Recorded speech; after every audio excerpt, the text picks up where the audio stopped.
been a very entertaining season in the top flight. But we're focusing on the second tier now, Tony, because it really has been enthralling this season. This is the state of play at the moment. Ramsey Youth Centre top of the table, but they've played all their matches with 54 points. Pulrose played 23 with 52 points. They know a win this weekend against fourth place Maloo will seal promotion for them.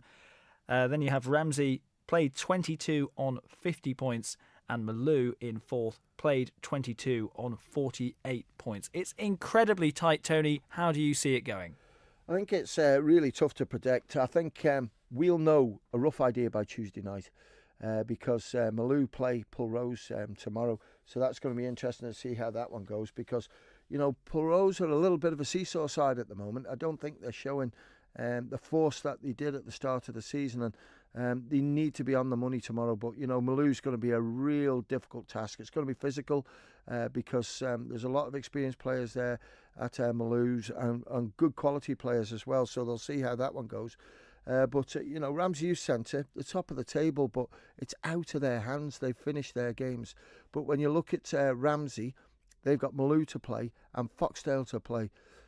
If you were looking to get promoted or possibly win the league, you wouldn't want to have two of the top five sides to play, would you? So it's major, and I know we talk about it, Chris, when you look at the results midweek and when you sit down, it takes you half an hour to digest where the Division Two could go now, because you look at the results midweek, you know, when you look at Foxdale against Pulrose, you expected Pulley to win that one, and also Ramsey against Ayr. It was tight at one stage up to half time, and then Ramsey got plenty of goals in the second half to seal that victory for them.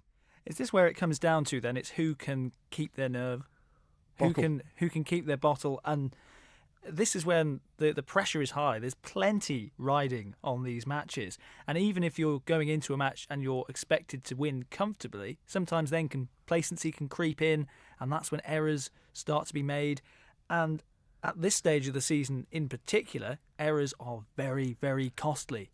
Well, they are, and because the games are coming through thick and fast as well, because, you know, like Ramsey being in the Hospital Cup, they'll play tomorrow afternoon, and then they're playing Tuesday again.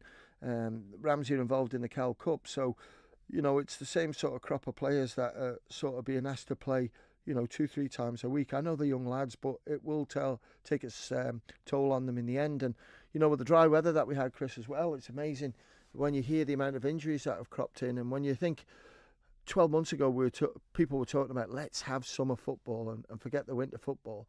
And one of the key sort of notes that I was given from a top physio on the Isle of Man was, you just watch the amount of serious injuries that come in when the weather dries up, and they're spot on. You know, you can see broken legs, dislocated kneecaps and all that coming in because the pitches are dry.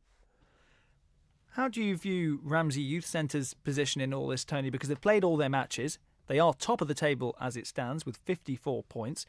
If you were in their position, would you be feeling a bit anxious, a bit frustrated that you can't add to that points tally? Or will you be thinking, we've done all we can, we lead the way at this stage of the season, so it's up to the other teams to match what we've done? The points are in the bag. I think that's the important thing for them, and they can just sort of look, and I'm pretty certain they've done the permutation of the fixtures and looked at the top clubs have got each other to play, and there's going to be breakdown somewhere along the line there, which allows them in. I think the one that sort of upset Ramsey Youth Centre was that defeat against Ayr United. I think if they hadn't lost to Ayr, it would have been done and dusted, and Ramsey Youth Centre would have been one of the promoted sides.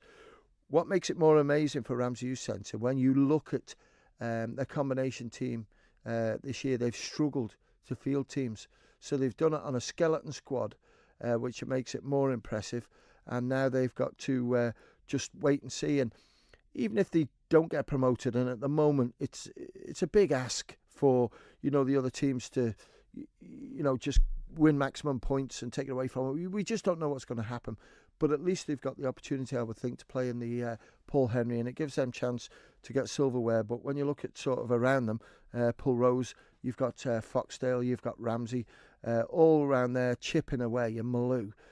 It's an amazing finish, and I think it's been brilliant this year, Chris, and I think what's helped it as well is the weather. You know, we haven't had too many fixtures at the end of the season to try and cram in. When you look at the four sides who are in contention for promotion from JCK Division Two, Tony, who do you view as the most well-equipped to go up and to be competitive in the Premier League next season? Right, let's go from top down. Ramsey Youth Centre, I've watched them twice this year. I watched them against Pulrose at Pulley. It was a good game. It was a good battle. There's some good young players in there. Callum Sherry, I think, turned 16 this year, so he's come in.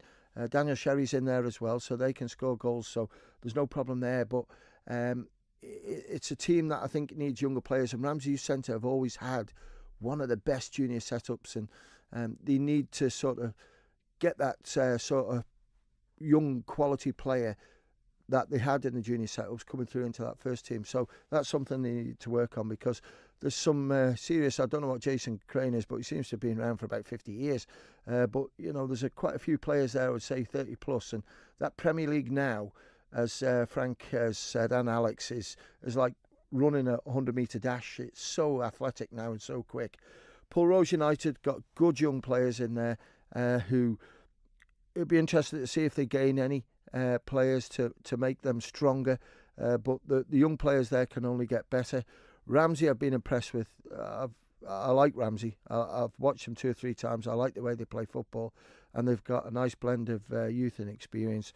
Malou, a bit of an aged side, but you know, credit to them.